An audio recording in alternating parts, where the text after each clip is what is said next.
as well. And you will receive a copy of this Okay, good. session today. So yeah, and because as I said, your truth is your truth, and even if there are things that I say that you may not resonate with at this time today, you're meant to hear it. You're meant to receive this information, and it might click later on. Okay. Yeah, and I will also post this session. If there's anything that you particularly stands out to you that you want me to dig further into later, I mean, there's so much to cover, but there might be points of interest that you want to dive deeper in. And of course, there will be opportunity for follow-ups and so on. Okay. If you don't feel it's deep enough in this session, it's because I've touched upon so many things. And many people often do like a deep dive session on certain area Okay. after. But I just wanted you to know Okay. that if it feels like I'm not talking 10 minutes about a certain point in your galactic heritage, it means that I have more. Oh, wow. Okay. So Amazing. so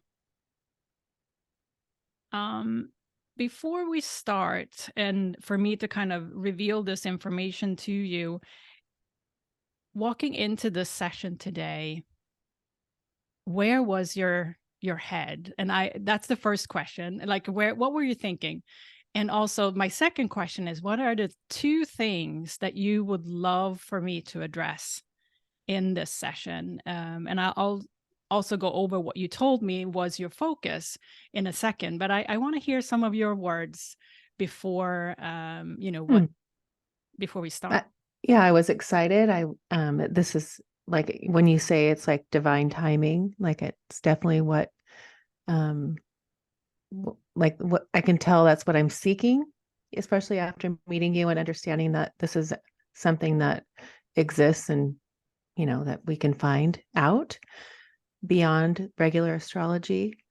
I would love to know like my soul's, like how many times I've been here. If I, I think there was a few of those questions that drew me, that called me when I picked them, like how many times I've been on this earth, what, maybe like where I've been before. I don't know. Yeah. Is that? Yeah. Anything else that you're curious Like about? my soul's purpose, or like what I'm in this life to do. Yeah. Yeah. Love that. And I have been looking into all those things. Okay. So that's great. I just wanted to know, it's always good to kind of reconnect what you really came here for. And I will certainly address that. And I just wanted to remind you what you told me your focus was, the top 5. You wanted, and this is similar what you just said, your soul origin. We'll go into that. And I also looked at your soul essence. As you know, our soul comes with a frequency and a color scheme, if you will. So I have looked into that, and also the level of vibration or frequency, if you will, where your potential is as you are bringing your soul to this life, but also how aligned you are to that currently, right now. Okay. Oh, my goodness. You also asked me to look into, as you said, what's your travel here? I've looked into if your soul is planning to stay on Earth for another earthly life here, or if you're going somewhere else, but also where your soul was residing before coming to this life. Okay. Looked into that. And also I've looked into when your soul was incarnated on Earth for the first time. Because that can also be, interesting to know. I've specifically also looked into your soul records around, gifts that you have. developed either on Earth or in other solar systems or places out in the universe. So I've looked into that, and with specific, focus around talents and gifts, and that part is likely going to feel, more as a validation, because you Right. again, our gifts and purpose and so on, our soul really knows that already. But it's like, Right. sometimes that's a feeling of, oh, I knew that. Right. But it's this validation that comes through it. And yeah, so I have also looked into, of course, you will receive a copy of your galactic chart that I Oh, have, good. and I'll show you parts of it, because it's, as you can imagine, there's a lot to uncover. And what comes out in this reading was what came out in this reading. There's more, right? But so it's very easy to kind of, oh, but this alignment over here, what about that? Okay. And I trust that in these readings, that's the information you need to know now. There might be information in this chart that you need to connect with at a later stage, but we can only do so much in an hour and a half too. So it's, Right. I trust that where I have been led to share information with you from this time I've spent in your energy is the exactly correct information, or rightly timed information that you are meant to hear. Okay. Yeah, so that was my little spiel kind of before we go into your information. Any other questions? Because there's No, a I'm lot just to excited. talk about. Yeah. No, I'm so excited. And I will also mix in between. I have a couple of, selected images in a little slide deck here. So I will mix between sharing my screen and us Okay. kind of talking like this. So, sometimes it's easier to see on the screen as well. I also have used I don't know if you're familiar with human design and the gene keys. Yes. I've also used your information there Oh, cool. to kind of, because it can be seen in the Galactic Astrology chart as well. It's just a matter of, corroborate some of the information that comes through, but it's beautiful to see. And when I look at, just as a little summary of what I noticed within your charts, and then we'll go into the specific information. I'm just going to kind of tell like the high level summary of what I see in terms of more closer to this life, based on your natal astrology, the gene keys, and human design to start with, and then we'll expand into the galactic. Now, you're asking me about your purpose, and it's clear that part of the theme for you here in this life is to come back to more self-love, and really allow yourself to be rewarded from that space in this life, and co-create with others. That it's very evident in what I've come across, and energy that I feel when I go into your soul records. It's very much a lifetime in this life to be rewarded for work you have done as a soul in past lifetimes, both non-physical but also in physical lifetimes. So that's, and you're also here to work in more harmony with that self-love in this lifetime. And I love that, because it's also that your work that you're doing here is hugely, and you know why in a minute. It's hugely important for the global shift that we're in right now, and you're a key part of that, and I'll tell you why. Now, a question that came up when I first initially, I spend an hour or two to look into your kind of what I see in the charts without going in intuitively. And the question that came up was like, who on this earth is ready for your power? Oh, wow. And that was such a great, statement that came through when I reviewed your chart. But like, who is ready for your power, and who is recognizing that in you? Those people are your soul tribe. Hmm. And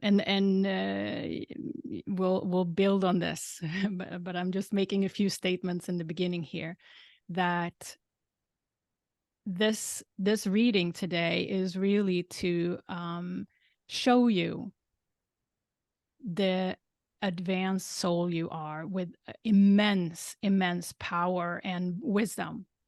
Hmm. Because I'm really honored to be in your presence, based on Really? what I know. Oh But my that's, goodness. yeah, it's one of the things that you also bring with you is that you're already a master in balancing polarity, if you will. Sometimes this dynamic on the earthly plane of duality, if you will, makes you feel like dynamic, that things are happening in your life, right? That you can see this negative, positive, like everything in the universe is the zeros and ones, right? Positive, negative charge.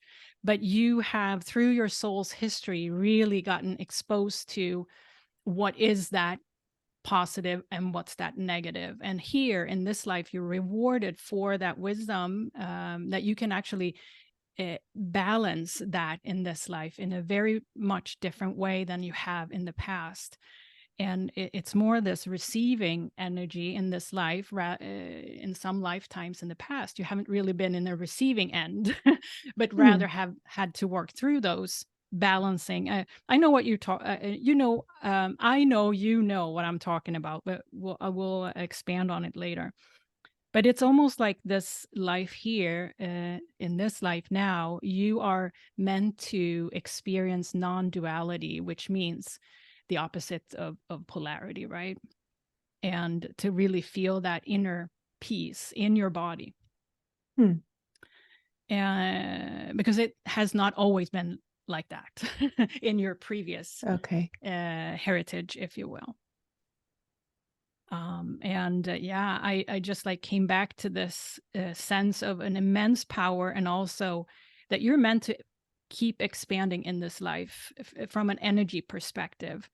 Open your heart even more and be even more towards like softer and open, whilst having boundaries. And I think that's, yeah. Now, your natal astrology, and we'll look at some charts in a minute here, show me that you have an immense, and here we talk about your purpose a little bit. You have an immense opportunity in this lifetime to grow your psychic abilities. Hmm. And by doing so, you will heal yourself and set yourself in the direction of your destiny. And that means I can see that in your chart based on your Neptune placements. And we'll talk about that a lot more. Messages that came through when I looked at your natal astrology, which is a birth chart to begin with, was don't hold back. Do not hold back in this lifetime, because you are meant to be a force Hmm. for change. And your Mars is right there at your ascendant. I don't know if you know some of this astrology terminology that I'm using, ascendant and so on. But I will walk you through it when we look at the chart. Okay.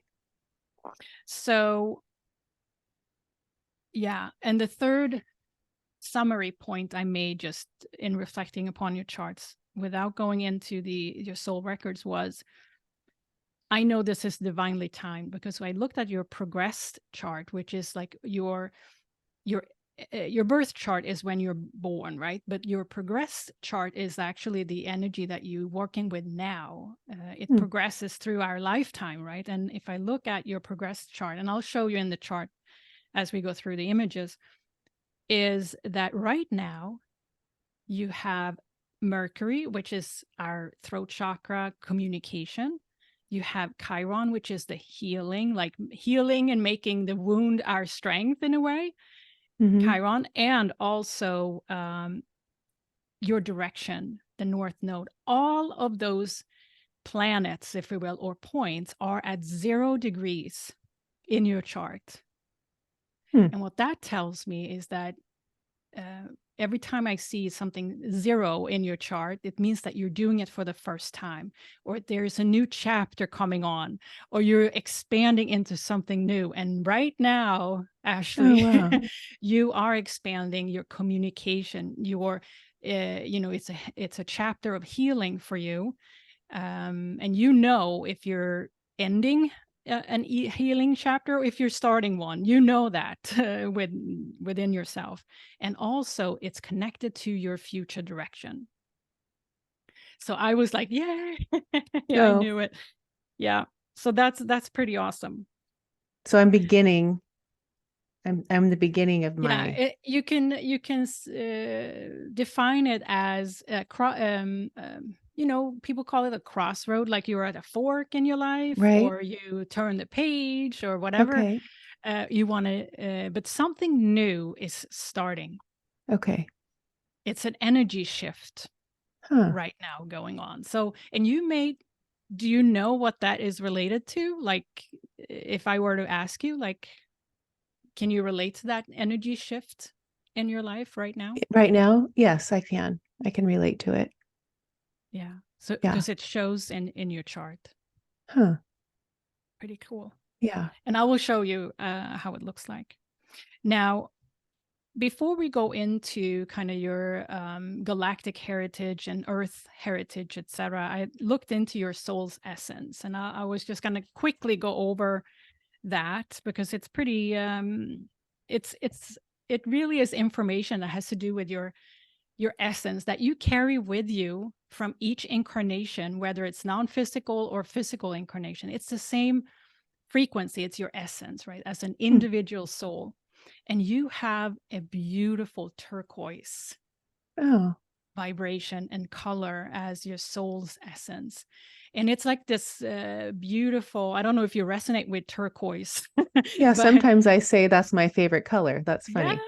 Yeah. Yeah, and it's that mix of 2 rays, the blue ray and the green ray vibration. And it can also be the blue and yellow. But I feel it's more blue-green for you, for sure. And the turquoise soul essence is related to speaking or bringing out truth through mass communication. Oh, wow. And turquoise soul is very curious and is like really a truth seeker. Mm-hmm. And it's often also a soul that is very drawn to communities, like this wide community to communicate with. And turquoise is associated with a higher heart chakra. It sits up above the heart. Okay. And it really is called the spiritual heart chakra, because it's linked also to the throat. So Hmm. it is that link between the higher heart and the throat. Sometimes it's called the etheric heart chakra, and it really is about speaking from the heart. So your essence, your vibration at your true, like it never goes away, is of that kind. Hmm. In every Uh, life, it'll always be like that. Is that what you in mean? every life, it will always be like that. Yeah. And you have also a second layer to the S. Often we come with multiple colors and an outer ring of our soul essence, and you have a beautiful purple Hmm. in your outer ring of your frequency, and which is the violet ray, and it's the higher order and the spirituality. Purple is often associated with the crown chakra. The Right. very and you have a purple ray, and I'm not, but knowing what I know now, I'm not surprised at all you carry a purple as well, because purple ray is really here. You are here.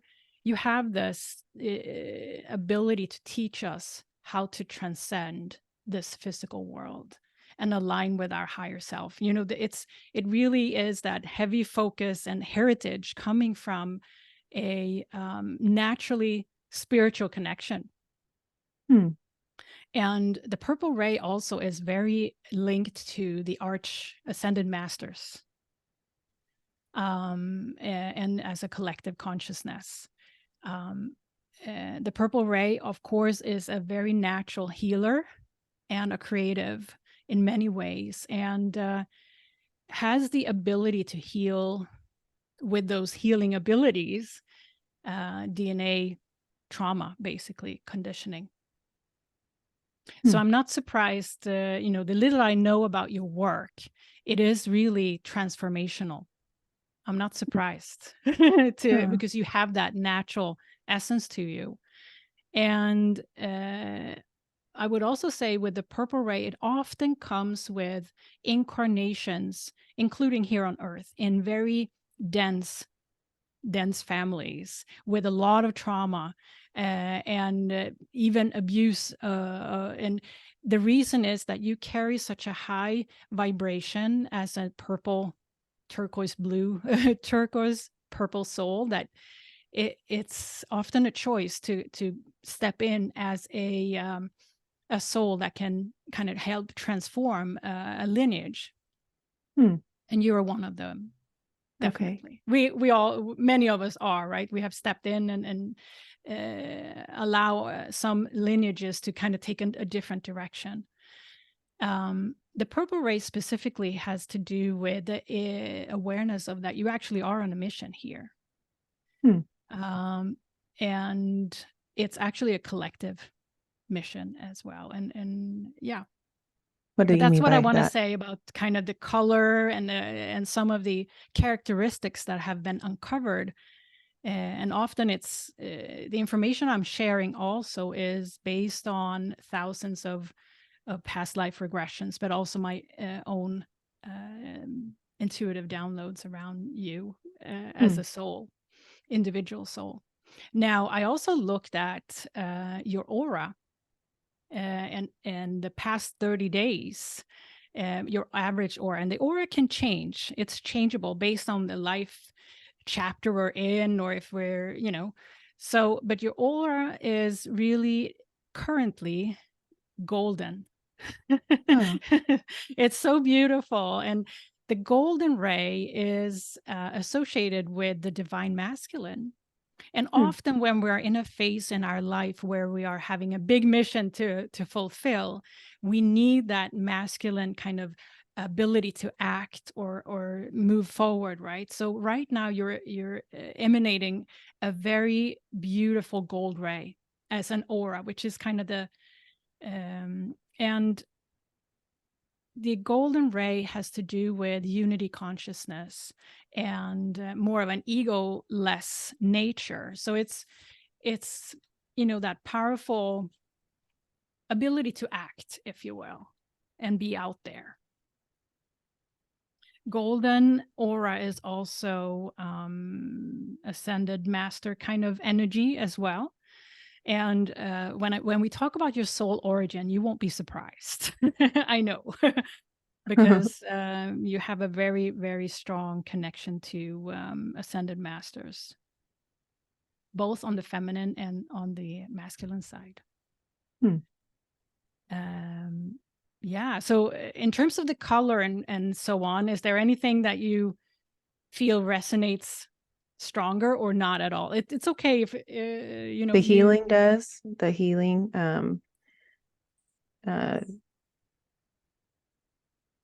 like I'm on a mission, like that. I feel that way, and that it isn't coming from an egoic thing at all. Right. I'm not. That's not at all in my in me. Yeah. No. It's sometimes things we're really good at, we have naturally, we don't really acknowledge or appreciate as much because it's just us, right? We don't know that we have it. So yeah, the healing abilities, the connection to a very high frequency spiritual realm is very natural for you. So turquoise, purple, and a golden, like that's so beautiful. Just to quickly here, I'm going to show you on my screen.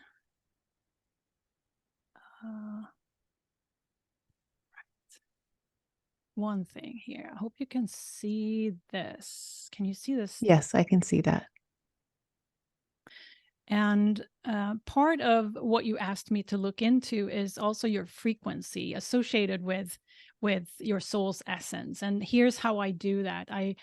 I work with the way David R. Hawkins have described consciousness. I don't know if you're familiar with this Yes. kind of, yeah. So, and I looked at kind of where your potential is in terms of associated with a certain frequency as a soul, if you will, and you are up here in around 600, 540 oneness, 600 presence. You know, it's not it's not a competition, right? In Right. terms of how high we can go. It is a frequency that our soul has chosen to operate at, and we know already that's the optimal for that individual soul. But we can also notice that if we look in the collective, most people at this time, or I would say, we don't know their potential, but we know at what frequency they operate, which is majority are below 200. Oh, okay.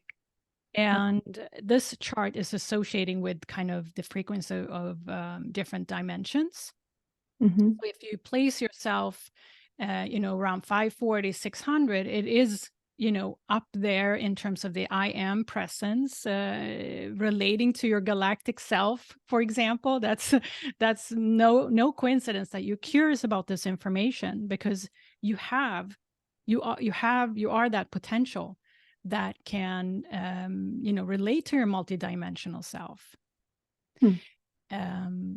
So yeah, I love this image because it kind of gives us a little bit of everything, if you will, in terms of, and often around 200 there, like the major collective is 200 and below, are never asking themselves the questions like, who am I? And Right. the self-empowerment is 200 and above there. That's when people are starting to ask themselves like, who am I really? And so this just gives you a perspective of your potential. And the more important question I asked was like, how aligned are you to this 600 of oneness, 540 oneness and presence, and joy, which is also up there at this time. And you are 65% aligned to this vibration on average currently. And I received a message when I worked with this energy for you. And the message is, you can raise your vibration by shifting some single-minded focus. What that means, your soul knows already, to include more alchemy and magic in your life. And give even more with focus, lack of focus on the outcome.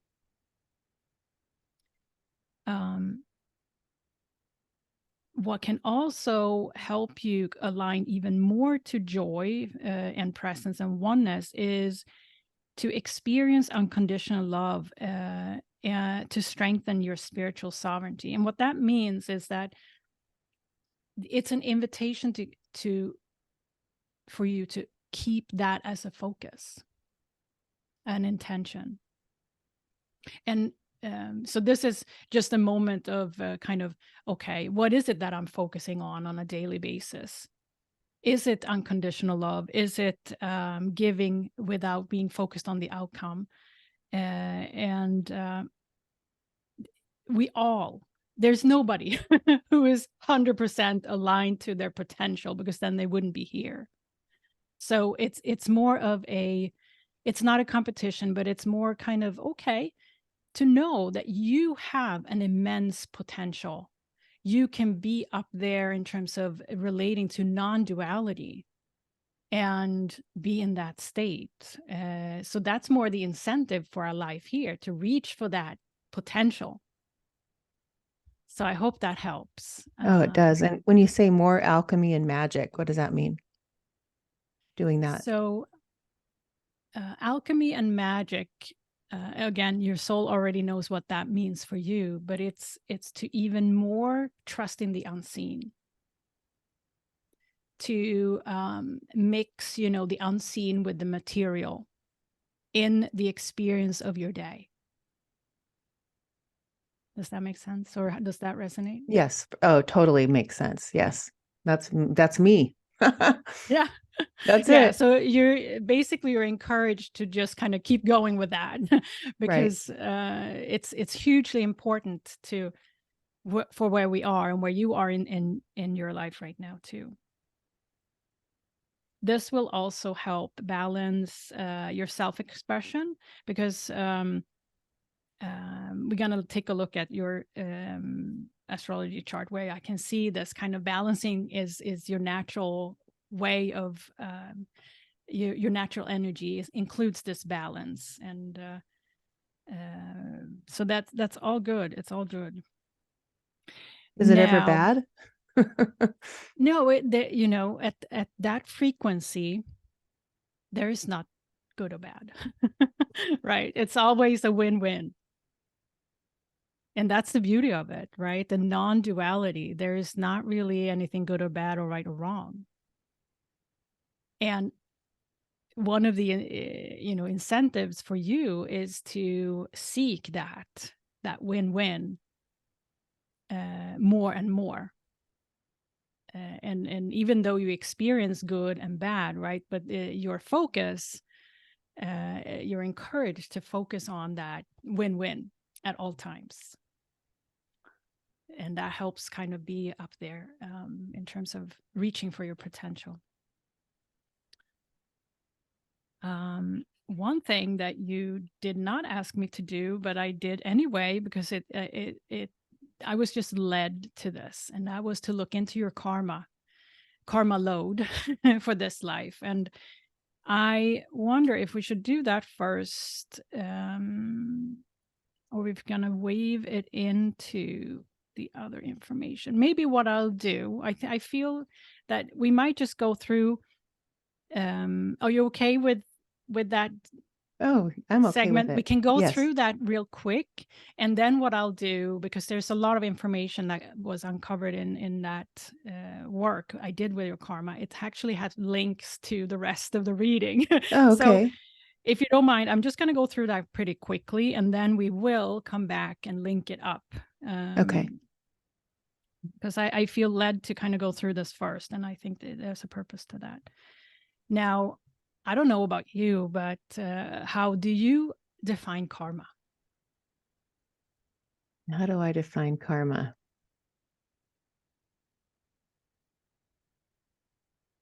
Lessons. Mm-hmm. Lessons that I've chosen to learn, maybe, in this life. Yeah. Yeah. And I agree with that. And those lessons can be expressed as energy balancing. Because a lesson can be of a certain outcome or another outcome, right? It's the purpose of karma is really from incarnation. At least I want to share how I define it and see if you resonate with it. But between our incarnations, if we look at the wide soul's journey, and each incarnation, we are kind of balancing energy. So in one life, we can take on a little bit of karma, let's say 20% or 10%, and we'll have like a vacation life. Okay. And in another life, we decide to, I'm going to really clear this now, or be rewarded for this now. It can be, clearing can be something both positive and negative in human terms, right? Right. So let's say in that life, we might take on 80, 90%. I've had clients taking on 95% karma and also like 15%. And the heavier load we take, the more potential we have to transmute it, if you will. Right. And it's a choice. It's a soul choice, right? Sometimes we need to rest a little bit, and maybe we take on 20% or so. Okay. And I looked into kind of how much have you taken on in this life in terms of karma load, and it's around 60%. So it's Hmm. not like super heavy Right. on the karma, and it's not like a vacation life either. So 60%. So keep that number Okay. because then I looked into how much of those 60%. So this is a little bit of a math kind of thing, but bear with me. Out of Okay. those 60%, how much is personal karma and how much is ancestral lineage karma? How much is collective karma? And I also found something really interesting with one, because it has to do with like, what is your soul contract? Right. And out of those 60% that you took on, 40% is personal karma. And That this, means something that I picked, like it was part of what I wanted to pick yeah, for personally, your own soul, my like your own growth. individual soul. Yeah, Okay. yeah. And this life, from a personal karma perspective, actually is a life of reward for you.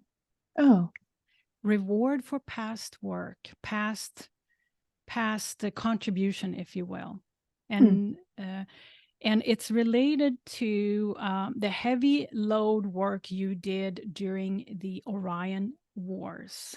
And I don't know if you're into kind of the whole galactic kind of dramas that have been taking place. And I'm kind of aware of, I'm seeing it more like energy. It's not like if you were wearing an armor or if you had a Okay. sword in your hand or anything like that. It's more, it all in all, what it is, it's energy balancing. And part of what you're getting rewarded for in this life is the heavy contribution that you did during some of the Orion polarity wars, if you will. And the Orion constellation is associated with heavy polarity, and often I describe it like that because it's a lot of stretching of energy, if you Oh, will. okay. That, and it was dominated by the masculine principle at that time.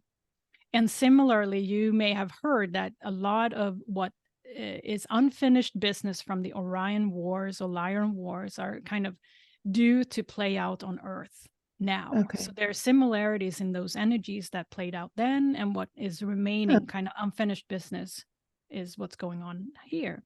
You at that time, and I'm just explaining a little bit what came through when I worked with this energy for you, is that you at that time, when you were involved in the Orion War era, if you will, you were so ahead of your time hmm. around your ability to overcome conformity, for example. And because souls back then were conformed into, you know, either believing certain things or following certain ways of being. But you were so ahead of your time, and this came through. It has to do with your healing abilities in terms of holographic healing. And Hmm. holographic healing abilities are coming back now. And in your chart, this is part of your Chiron alignment, basically. And we're going to take a look at that in your chart later. So the rewards that you're receiving now in this life has to do with, your ability to create that alchemy, because that is something that you have naturally. Hmm. Yeah. So that was just a little message that came through with regard to your 40% of those 60% personal karma. 20% of the 60% is ancestral line. So you can think about like your forefathers on your human side, so to say. Right. And the karma there has to do with your psychic abilities and spirituality and that connection, with the universe. And the biggest challenge in your ancestral line is to to move on and let go of valuing this ability, because your ancestral line have been very suppressed when it comes to your psychic abilities, or you know, that connection. And many believe me, lineages on earth have experienced the same thing. Like when the abilities it was just not valued during lifetimes of masculine principle. So basically, it's, in simple words, that's what that ancestral bit is about. And now you're getting rewarded because you are bringing it out. Okay. You're promoting that in your current life, right? So it's to turn that lineage karma. Now you have and I'm just moving on a little quickly here around the karma, because we're gonna get into some more stuff. But out of the 60, 30% is collective karma. So what that means is that you have also taken on, you know, a job to transmute karma for the collective, which could be, you know, our human collective here. And I asked here, like, because this could be really interesting. I was like, what is this collective karma she's involved in? And yes, you, as this hugely advanced, beautiful, powerful soul you are part of what we call, well, I should put it like this. You are attached to, not attached to, but linked to the overarching, I wouldn't call it a council, but it's like there's a group of souls that is at the very highest. There is some sort of hierarchy in the universe in terms of the soul, you know, what oversees what. Okay. You're basically linked to this overseeing body. And there's been many names for it, but it's the name that I am using is the Intergalactic Super Federation. And they're kind of fractions, other constellations of groups of souls that are doing other jobs. But to simplify all of this, this is kind of the managing group of the universe that we know, that is known today. And you are basically, what this means in practical terms, like in your daily life, is that you likely have spirit guides that you are linked to that is overseeing kind of your life here. And you have also links in terms of what information you're receiving, downloads. And this conversation is to make you aware of that. This reading today, part of it is to make you aware of that you're actually part of a bigger mission, a bigger picture here on Earth. And the message that came through when I worked with this energy of yours, you are working to resolve collective karma related to open contact, which means basically working with other realms, you know, other dimensions.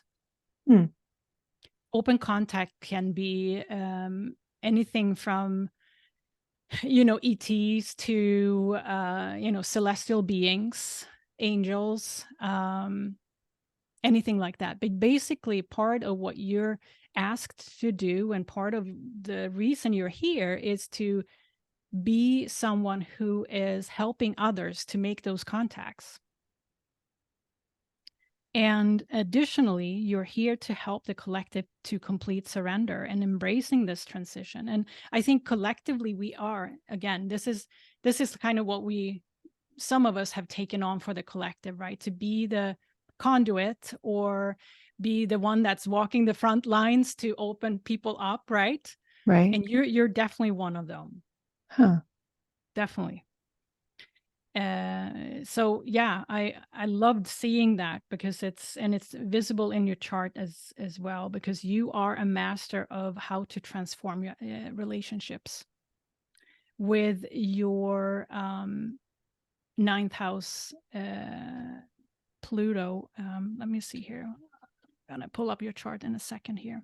Yeah. How many people in these readings have you found that were like part of that council or in that higher I conscious have had collective? maybe one or two. I've had, there's a lot of people that have come to me so far are also part of the Andromedan Council, which is more of a separate group, if you Okay. will. So there's little different groupings, but this intergalactic super federation is kind of the highest governing body, if you will. I've had two or three.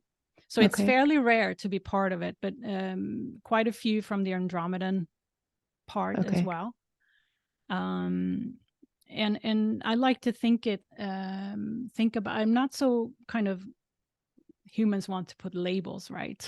Right. On everything. It's more, the intention here is to open you up to that bigger mission and what Right. that actually means, and you know, encourage that connection that you have with guides that are supporting you in this mission. So yeah, that's pretty That cool. through what? Meditation, through what? How am I listening? Yeah, it's, we are all different in terms of how we receive information. Right. And so, like, how do you usually get intuitive hits? Is it through just knowing, or is it visually, or is it It's a auditory, knowing. or It's a yeah, knowing. yeah. Yeah, for sure. So that's how you receive guidance. And the invitation here by this awareness now is to hone that Hmm. and start to distinguish, and be even more kind of aware of that, and form a relationship with that, with the downloads, or that Right. connection. And how you do that is very personal. And some Mhm. people, let's say, come to me to help kind of define, like, what is it that I'm actually, because it's an awareness thing. Right. Sometimes we need some guidance, or just support to kind of trust that what we are receiving and how we feel it to be, or how, it's an inner knowing, to increase the focus, but also the trust around and discernment around that. Right. So that's pretty cool. Yeah. Really um cool. so we'll talk a little bit more about that collective bit later. I Okay. wanted to also, this was so awesomely cool. I've never come across this before with anyone else, and I know you're amazing and super special. Oh, You you are also have taken on karma related to, and you have to take this with a grain of salt. I'm just saying okay. that this is because it has to do with a future event. And but this came through, so I have to share it. You're meant to hear it, and but I want you to take it a little bit with a grain of salt. But it wouldn't have come through if you weren't directly associated with this. Okay. So 10% of your karma is related to your north node, which is kind of your destiny point in your chart, or direction. And it was immediately linked to that when it came through.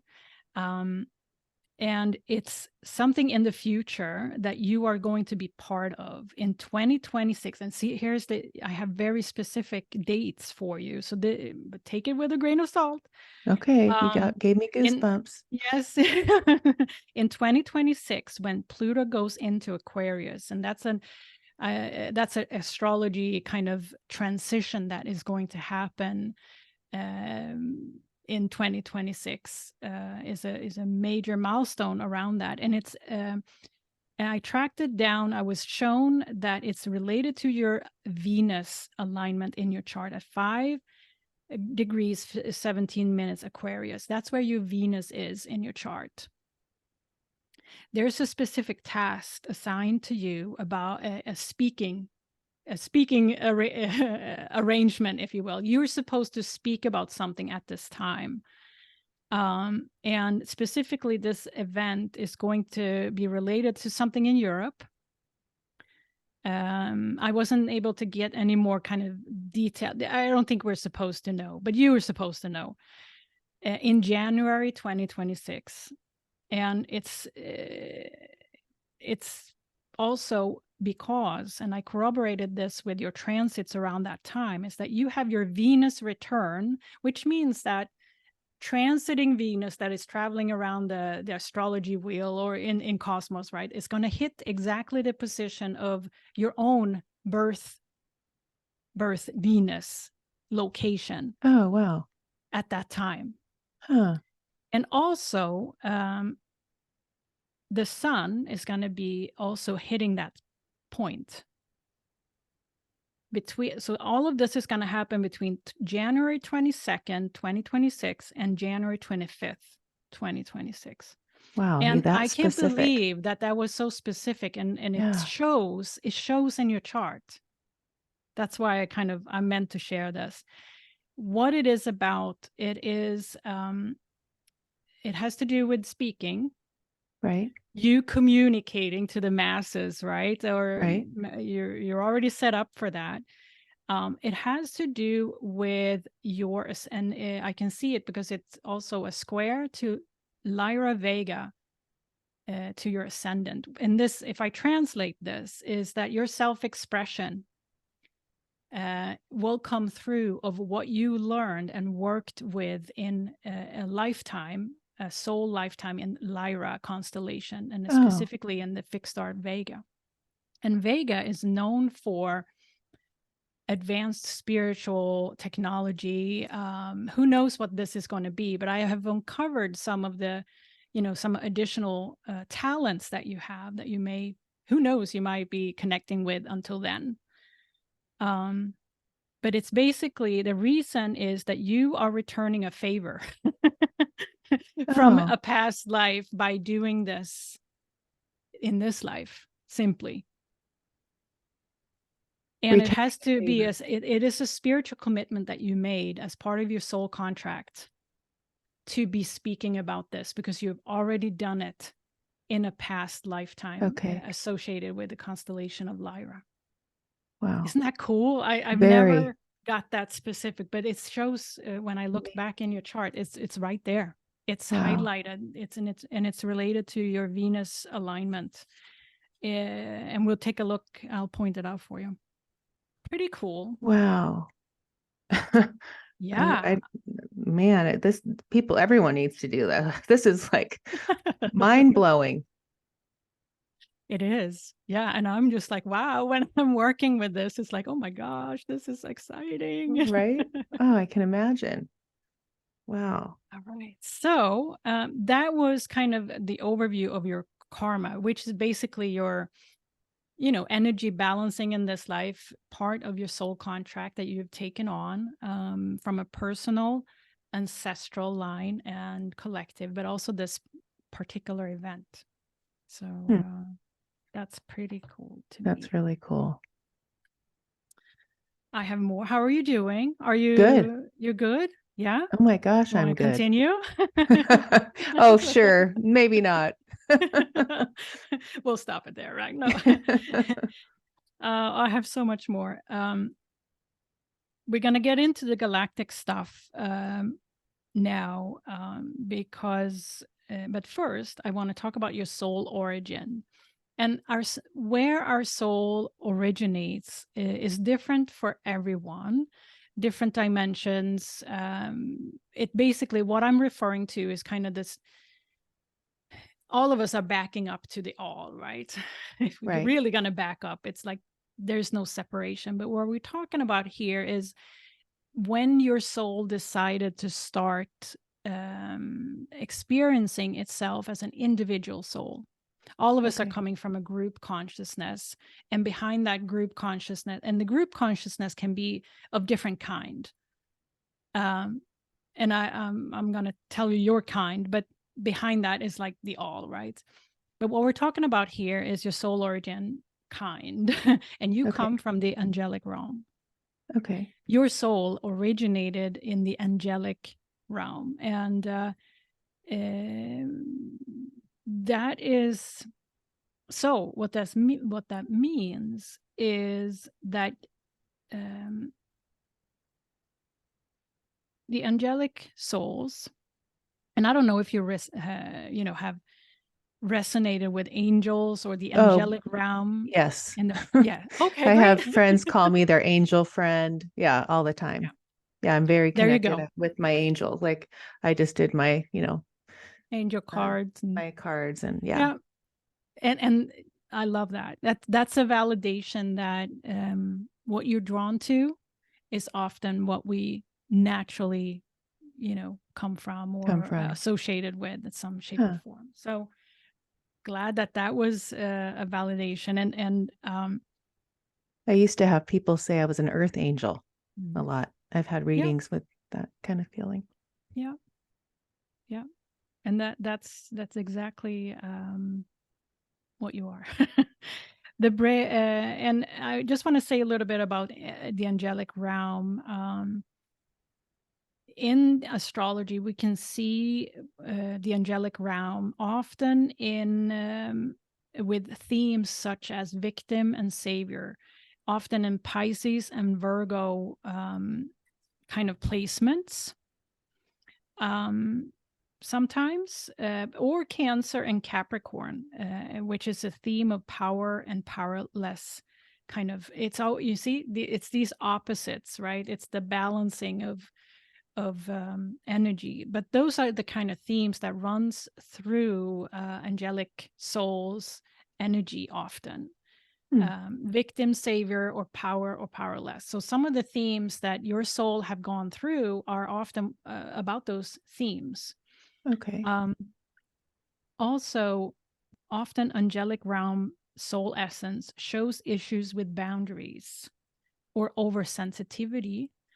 um, and the reason for that is that, as I mentioned earlier, angelic souls are extremely, extremely powerful, like that high vibrating energy. And the reason an angelic soul, yeah, like yours, can incarnate here is your ability to transmute negative energy. And that's also why some angelic souls are incarnated in the most densest families, if you will, with lots of ancestral trauma. And basically the reason for that is to be a beacon of light in that Hmm. lineage or family. And I don't know if you've felt that Yeah, I have for sure. in 100%. the environment that you've Yes. grown up, or yeah. So it's just to validate that the hardships are you are here for a reason to spread light, and you have that light within you naturally as an angelic soul. And Hmm. often we don't sometimes feel that, but it's in the higher self perspective. That's the because you can handle it. Huh. Will I do that again and again in my all my other lives? Is that since Oh, that's it for future lives, it's again, it depends on what you choose as a soul. Like if you want to choose less heavier kind of situation, if you will, that it's hard to say unless we look into future lives. But at the level your soul is operating, there is no good or bad. It's just a matter of allowing the energy to balance, right? So what okay? we perceive as humans as a difficult situation, our soul doesn't see it that way. Right. It sees it as a opportunity to ascend, right? And work with the polarities that are available, and maybe bigger spans than some other souls that have less power or less ability to transmute energy. Right. Okay. So it's yeah, but as a human it can be experienced as a difficult childhood, let's say, Right. as an example. um when I worked with your soul origin, 3 angel guides came through. So and I have 3 messages. Do you want to hear them? Yes, please. So do you have a specific relationship with birds? Oh my gosh. Yes. You do? Yes. Are you Oh, serious? I'm blown away now. Oh my Um, gosh. so birds, there's an archangel. I don't know if it's a he or a she, but it's hard to actually. It's not one of the lesser known archangels, but Bokpi. It's is the name of this archangel. It doesn't matter what the name is.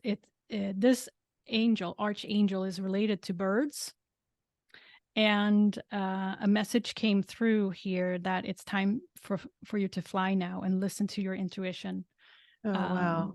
for the future. And this is related to your Uranus alignment in the 12th house, also linked to the super galactic center. This archangel is working with you to connect even more with that black hole, super galactic center, which is an immense area of universal wisdom. Hmm. So this conversation today is opening up that link. Your connection to birds is not coincidental. If you receive messages through birds, it's likely with support from this archangel. And Wow. so That's crazy. what's your Well, experience with? I well, first of all, I have this funny thing about birds that's always about birds and my but I also it's always birds. If I would say something in a lifetime is about birds, like something in past lives, I've had to have something with birds. And but when the owls are, I connect my dad to, he passed away, to owls when I hear them when I'm walking. The hummingbirds are very much important to me. I'm really, yeah, I'm connected to them when I'm walking with, every morning there's a message. That's so, yeah. So when you said birds, yeah, for sure. Wow. That's a great validation.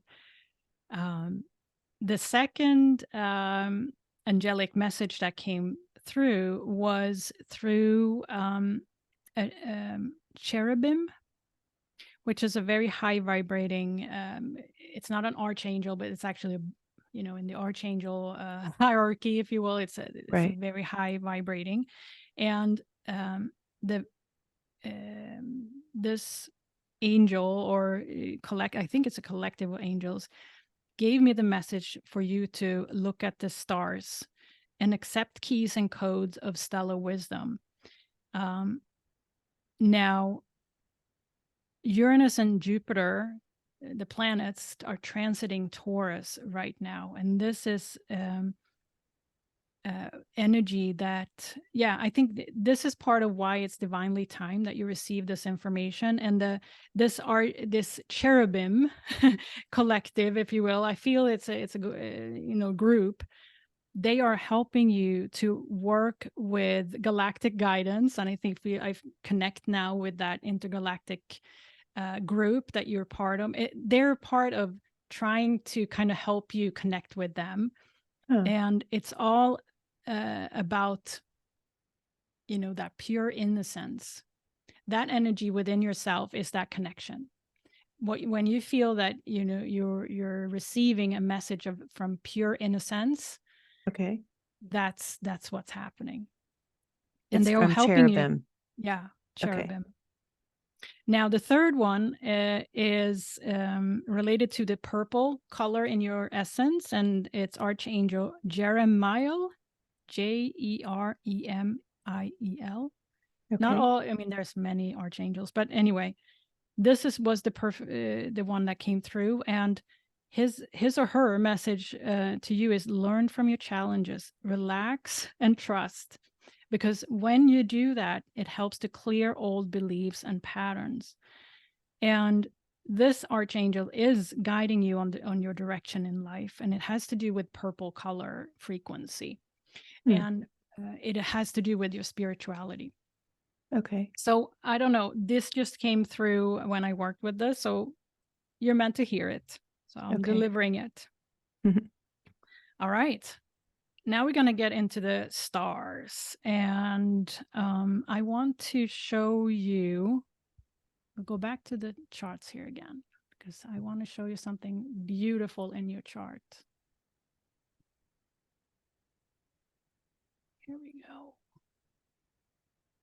Can you see this? And I'm just going to put it on a big screen here. So can you see this? Yes. So this is your very top level galactic chart. I don't know if you've been into Julia Balas's calculator and gotten your didn't, free no. chart there, but No.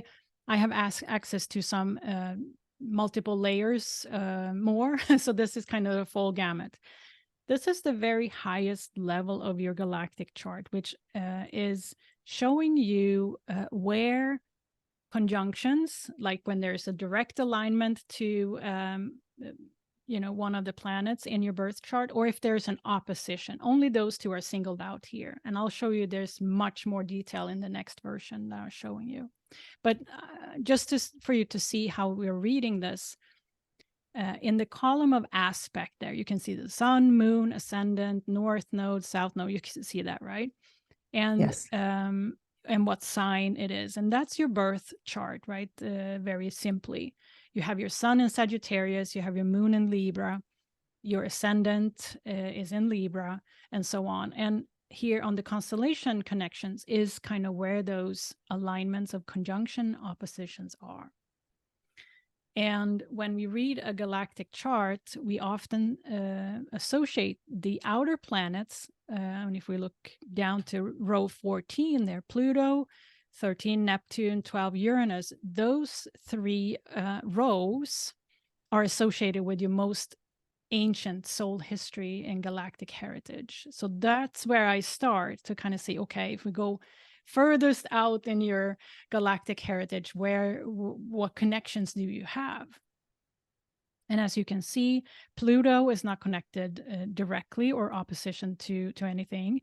Neptune to the Perseus and Centaurus constellations, Uranus to the galactic point, and then we go kind of Saturn, Jupiter, I would say Mars sometimes too, is the mid-range history. And then above there, Venus, Mercury, Sun, Moon is really our personal planets, which is kind of most recent history of galactic heritage. So I just wanted to show you this kind of, it's a basic summary. But what's even more telling, I feel, is the next slide. And you'll receive copies of all of this, so don't worry.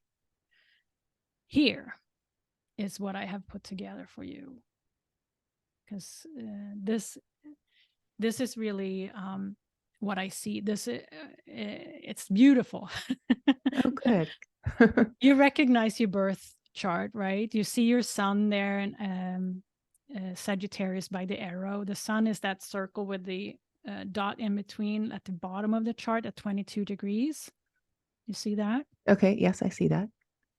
And around, and so let's talk a little bit about that, because the way I see your purpose here associated with your self-expression and sun, the sun is kind of how we manifest our personality or soul into this life. Next to it, you see another 22, which is the asteroid Psyche.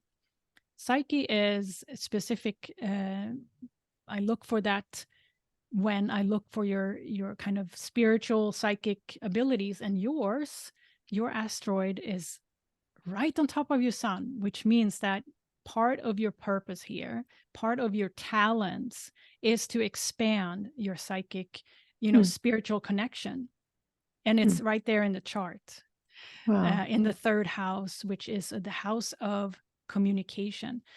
The astrology chart is, see 1, 2, 3, 4, 5, 6, 7, 8, like that wheel has to do with different areas of life. And the third house, where your sun is about communication, learning and communication, and all of that. So that's the first thing I see. And your sun is connected to the galactic center. Now we're going to galactic here. Oh, wow.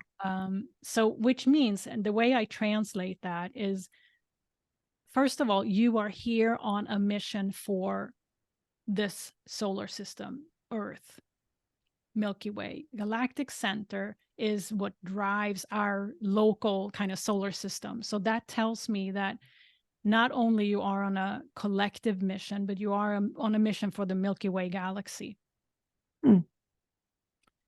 And with that alignment, of your sun and the asteroid Psyche to galactic center, we're looking here at the very bottom of your chart, means that you have access to immense wisdom from this black hole. Oh, wow. And you're meant to express that. Like there's, yeah, it just validates and corroborates your mission here, being a someone who is going to be a communicator to many people. You have the ability to shift energy and impact people deeply. And you're meant to do that because this type of alignment, you can't miss it. You won't miss it. Like your life will bring you there. Okay. Now, next to your sun, we stay at the bottom there, is Ceres. You see that little kind of, it looks like, I don't know what it's called, 2135. It's next to it, almost there. And the asteroid Karma. Yes. That's another validation that this life for you is a reward life. Ceres, who's that, well, I don't know what's it called, 21, is about fertility, like fertility in many ways, right? But fertility is associated with expansion and growth and, rewards. And this lifetime, seeing the asteroid Karma there on top of, right, by Ceres, is that this is a life where you are going to receive rewards, karma rewards. So that's pretty cool. Yeah. Now, that's just to translate some of the things that I see. You were asking earlier, I'm going to stay with this chart a little bit because this is basically telling a lot about your galactic heritage, and I want to walk you through it. Now, we asked the question, where did you were curious about where are you going after this life? Yes. And we're going to take a look. If you follow the green arrow up from the sun to Hydra Alphard at 27 degrees of Leo, you see that yes. Leo there. You are Hydra as a constellation for you, and your soul heritage, if you will, your galactic heritage is very, very important. Hydra is associated with energy of deep divine feminine power. And you are going to return to Hydra Alphard after this life, and you also have a life heritage with Hydra Alphard in the past, because you also your soul spent time in this constellation before you incarnated on Earth for the first time. And we'll talk about those, like I have more information about that, but that just tells me that Hydra Alphard is, and Hydra is like that serpent, right? It's the associated with life force energy, Kundalini energy, Shakti, whatever we are associating with that inner passion. That is you have spent incarnations in this constellation and working with the energy of that divine, deep divine feminine. And part of what and how I link this to this life now is that that's the force that you have worked with in Hydra before. That's the energy that you are bringing in with you in this life now. And this is also what is coming through you when you speak. Wow. It's beautiful. And I've had quite a few clients who have strong, and I know there's a reason everyone, quite a few are coming to me for this now, because Hydra is very much highlighted in the collective astrology right now. Oh, okay. And so we can see it at the bigger picture too, that activations of souls like yours, or the next level up, so to say, or the opening of a multidimensional perspective, is it's now. And you have incarnations in Hydra Alphard, bringing with you this life force. It's so deep, this divine feminine energy. It's hard. It's like where we are, like where we bring life to, or life from, rather. And you have mostly spent your soul heritage in the 9th dimension, which is like super high, being from Oh, the wow. angelic realm, but also, it's so high up Huh. that it's and you have been working with the archetypal energy of pure energy, basically pure. It's called, the archetypal energy is called the innocent, but what that means is that it's like creation itself. So you are very versed as a soul to work with creation as itself, and that pure life force. So it's very natural for you to connect with that, and you're meant to connect with that in this life too. And there's a trine. The green arrow means a trine. It's a flowing energy to your sun from Hydra Alphard. Now you can also see here this chart. It's almost like a bowl shape. And this I haven't seen in anyone's chart when I look at it from a galactic perspective, but you have like this bowl, the red, green arrows, but also 2 gray arrows going out to 2 specific constellations here that we'll get to. But what I've done here in this chart, I've highlighted the constellations that are of most importance for you to connect with now through this reading. And that's Hydra Alphard. It's Alpha Centauri, where your Neptune, you see if there's the Neptune there, Alpha Centauri 29 Scorpio. And it's those 2 constellations have come out as the most important for you to connect with now. And this bowl shape, if you will, is also directing us to your contribution at Orion. You see at the top of the chart here at 29 Gemini.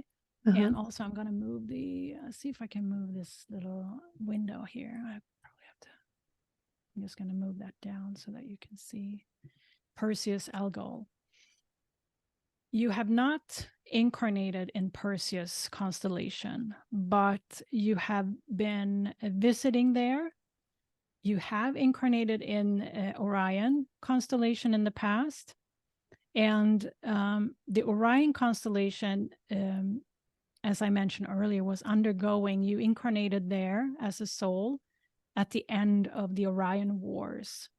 You were not a warrior by any means. You have not held any kind of, warrior positions.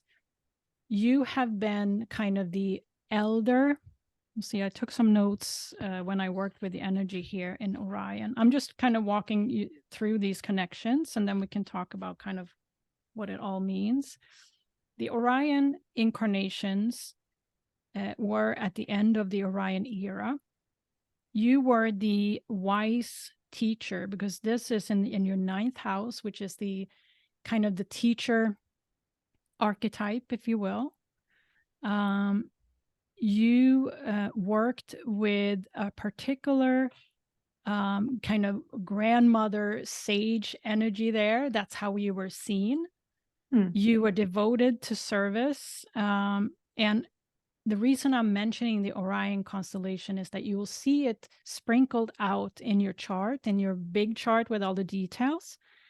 And it has a square, which is kind of the growth opportunity, if you will. Squares are often where we have experienced polarity or challenge. You have 2 squares to Orion in your chart. It is to Pluto in Virgo there. and it is to your Chiron in Pisces.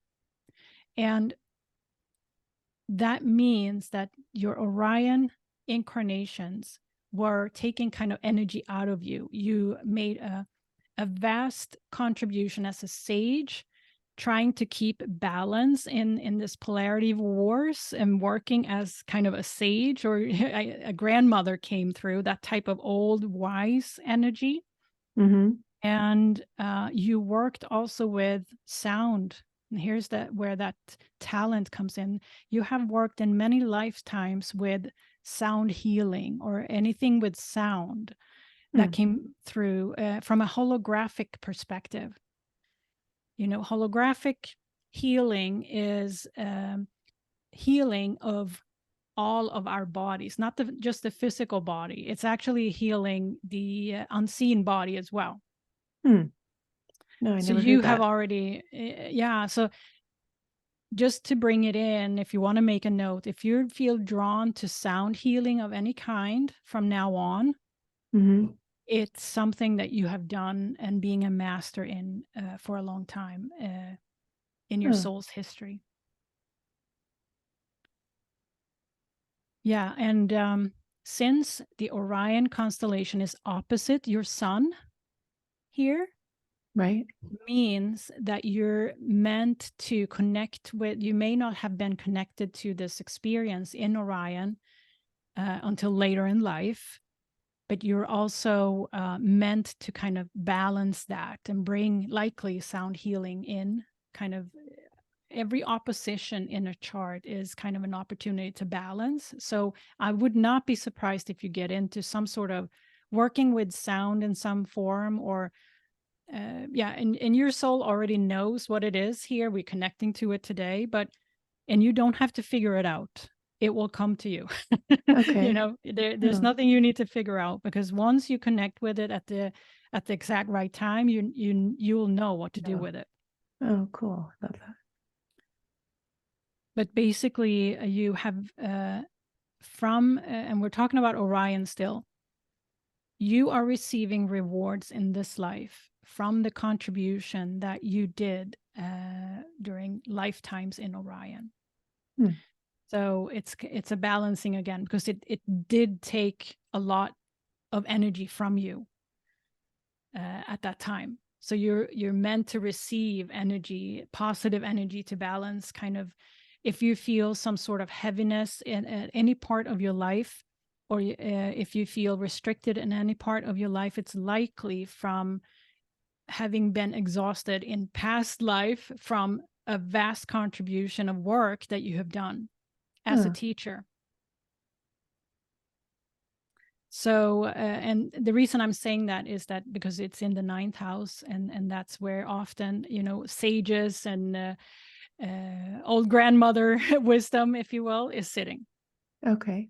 And now you're bringing that down to the 3rd house of communication in this life, where your sun is. We're going to continue here because there's a little bit more. This bowl configuration in your chart is so powerful, and that's also showing me how powerful of a soul you are, and I haven't seen it in anybody else's chart in this way.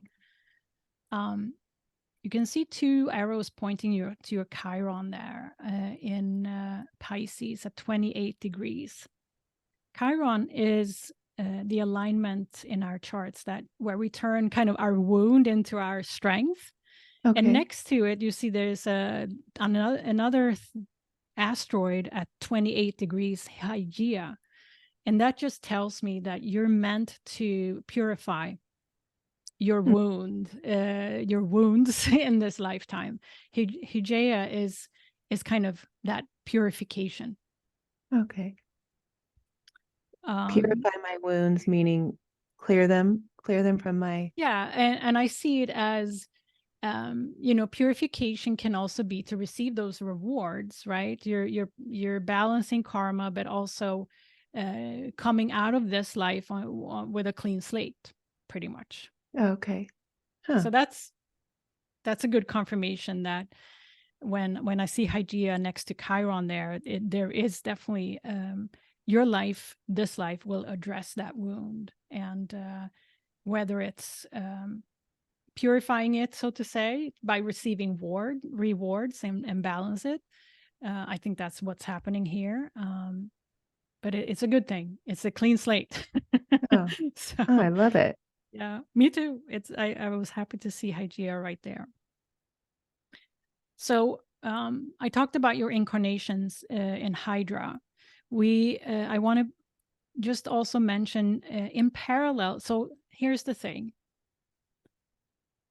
In our bigger self, in the universe, there's no linear time, right?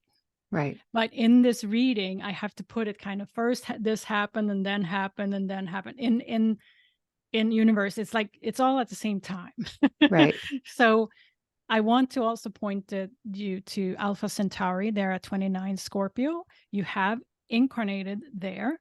So as a soul. And to me, I couldn't really, when I worked with this energy, I couldn't separate it from your incarnation in Hydra. So likely your soul may have been incarnated in both places at the same time. Oh, okay. It's totally, it's just our logic that can't kind of, okay, what Right. did I do before the other? And it's like, but since I couldn't separate them energetically, so you likely have been in both places as a soul, which is not uncommon at all. Why would you do that? Why would I choose to why would you choose your soul to go two places? Good question. Very good question. I think that seeing what I see here,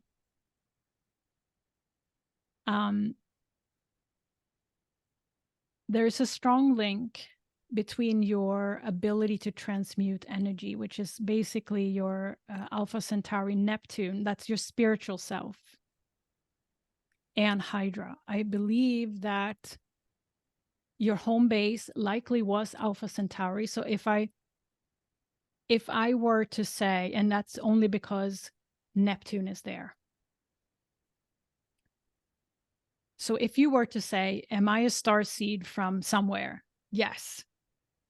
You would likely say, I am a Centaurus Alpha Centauri star seed.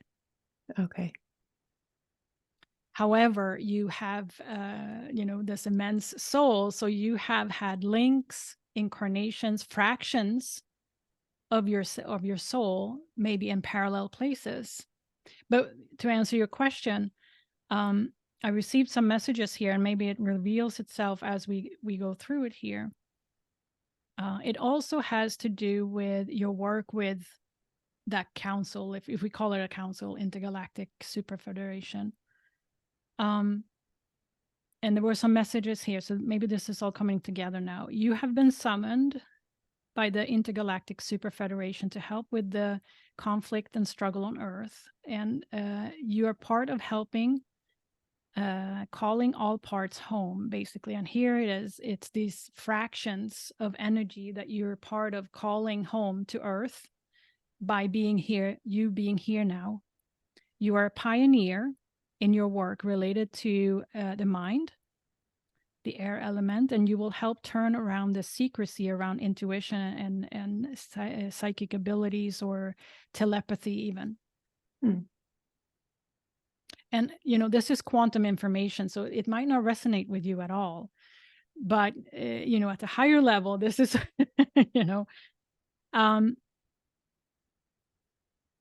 what you take from this connection to Hydra and Alpha Centauri is your ability to create with your solar plexus. Your solar plexus is connected to Hydra, that life force energy. Okay.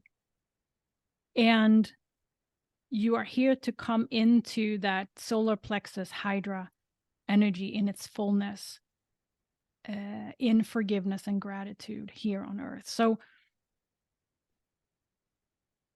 yeah, you'll receive momentum as you connect with your talents from Hydra and Alpha Centauri.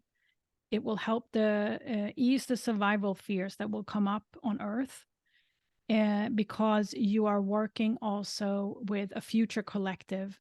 I can see that in your North Node. So all of this, I sense that you as a soul have lent fractals of yourself in your galactic past to support or learn, but your home base have been Alpha Centauri as places where you come, or Hydra Alphard, because Hydra has also been a key location in the cosmos for you, before, as I told you earlier, before you incarnated on Earth for the first time, you were located in Hydra. And, this may be, it's hard to kind of make sense of all of this. Like, we want to be in one place, but I have come across clients who have parallel lives, even here on Earth. Like you have a part of your soul in other places at this time.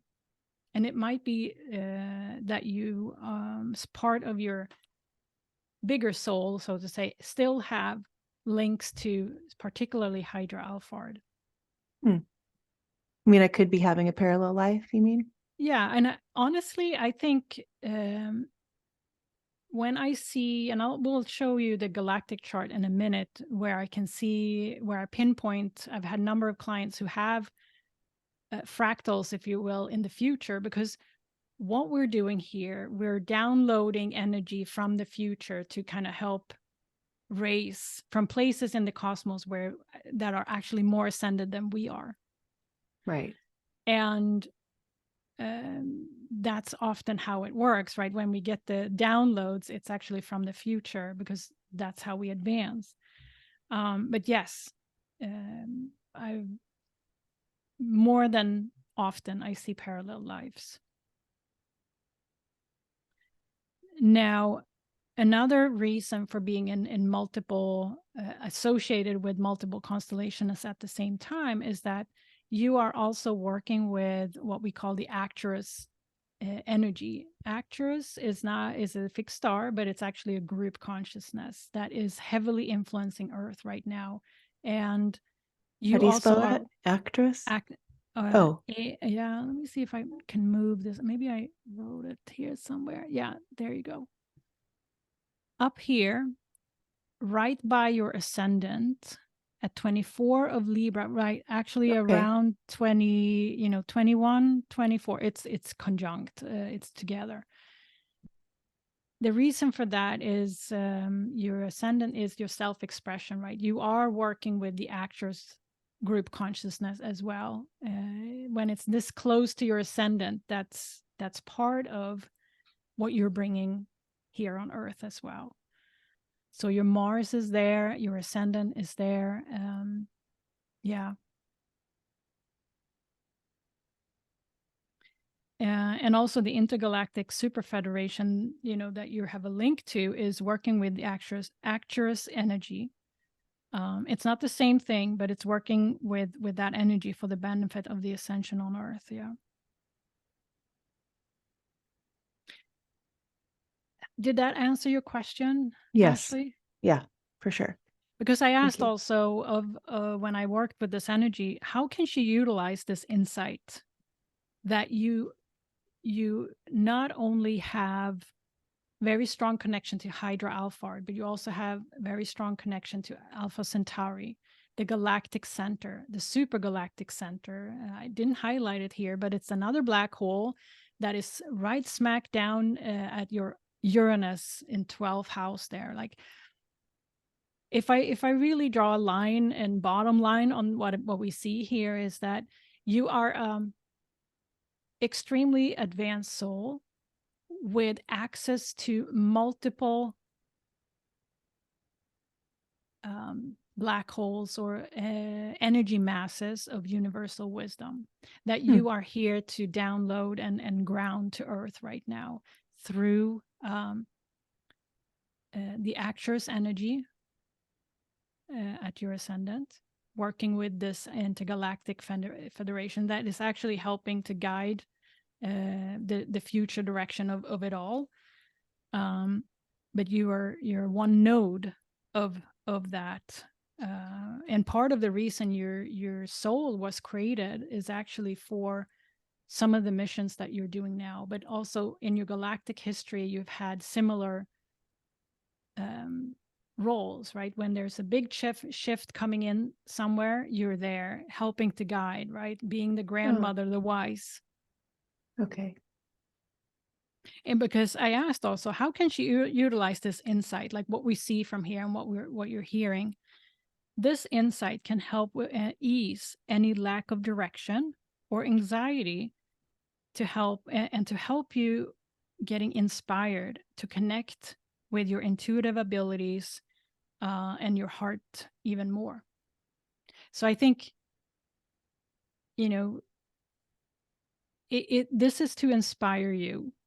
This is to kind of help any doubt or Oh, for sure. you know, am I on the right direction or am I doing the right thing? Like it's how it's your advice to kind of bring this bigger perspective and say, okay, this gives me relief. This gives Oh, me. so good. Yes. So that's what I was, you know, encouraged to share with you, because part of your galactic heritage here is so vast. And I come back, see, I keep saying that you have seem to have a bigger, you know, you're almost like your soul is almost like it can be in multiple places at the same time universally. And I have not seen this type of kind of spread before, where I can't separate the energy. Like some clients have had very specific, like, oh, you spent tons of time here and then you did Oh, this and then you did this. But here it's like this, it's almost like you're part of this group consciousness even as a individual soul, because you've been okay. all a lot of places at the same time, it feels. Okay. Huh. Neat. It is neat. And before I leave this chart, also is that you can see at the bottom of the chart here, I marked out Lyra Vega at 15 degrees of Capricorn at the IC. And if you recall, now we're linking into this event that in the future, right? January 2026. No wonder Lyra Vega is at the bottom of your chart there. It's like where that's your most inner self, Hmm. if you will. So it's speaking through that Lyra Vega constellation and your experience and mastery from there. And often I bet that's where that sound healing or sound, you know, I'm simplifying it a lot, but Lyra Vega was very advanced when it comes to their spiritual technology and spiritual practices as well. It was one of the collectives in the universe that did not align with the masculine principle. So it's more feminine aligned. Hmm. And that's why also the feminine practices, so to say, with spirituality and linking that to technology was maintained there a lot longer than other places, other constellations, such as Orion, which leaned towards the masculine principle. Okay. Does Huh. that help? Yeah, for And it's sure. very prominent in your chart because it's at the very bottom of your chart. So that's the link. There's something here that you're meant to bring to us related to that Lyra Vega incarnation there. And I'm not saying it's one incarnation. It's all of these are themes, and it's hard to kind of say how many galactic lives have I had. It at that level it doesn't really matter. Okay. So yeah. Another thing is also your see there's a lot of planets in this inner ring of charts of the chart that is focused on the 6th house and the 12th house. That's further corroboration around that you're here to anchor light. You're here to work with the 12th house, which is spirituality and your connection to the other realms. And you are here to transform the 6th house, doing the work, so to say. Your north node is in the 6th house of work and daily life, but Chiron is there as well. So there is something very profound with your chart here around being that bridge between spirit, the other realms, and earth. Hmm. And that's pretty cool. Yeah. When you say why I'm listening to this now, and to ease any lack of direction, and to be inspired to connect to my intuition. It's like the last few days. I mean, it's funny. It's how everything is exactly in divine timing. Yes, it And is. why we met, and why, like, I don't feel we have to do this reading. Like, I need to do this before, it all's coming together. Yeah. Yeah, I felt it too. Like, okay, there are some guides here that are helping us, do this in the right order. Oh, So, for sure. It was just, I told you, I never experienced that before. I couldn't do it. And that was, I mean, I see why. yeah. All right. So, there's just one more thing with this chart, and there might be other questions coming up, but I want to kind of move on to your earthly lives, where I'm linking to this chart as well. Now, the south node and the north node, I don't know if you can see that, but the north node is in your 6th house. It's like that headphone sign at 6 degrees 18 minutes in Aries. Opposite that is always the south node, and the south node of yours is in the 12th house. What was pointed out to me when I worked with this and inquired a little bit about what's the importance here of the direction in your life, north node, south node, and it is actually related to that ancestral karma release that you're doing around, again, your intuition and connection, natural connection that is now encouraged to be had with spirit rather than suppressed. Yeah, and part of your purpose direction is to help open up a rebirth, to embrace transition of psychic awakening and communication within yourself, to help with justice and justice and changing beliefs for your ancestral line. And I'm just reading from my note. The way I translate that is that it's not just for yourself you're doing this evolution within yourself, but as you do that, you also help your ancestral line. So it's intertwined, like your personal karma to some extent, coming closer to living multidimensionally, if you will. Mm-hmm. As you do that, and I think I said that up front, as you do that, you will also help transmute the karma for your ancestral line. And it's baked in here in the south node, north node alignments. All right. So I think we're going to stop the share here because we have some other things to look at too. I want to show you, I'm just going to switch the image here and share again because I am going to, hang on.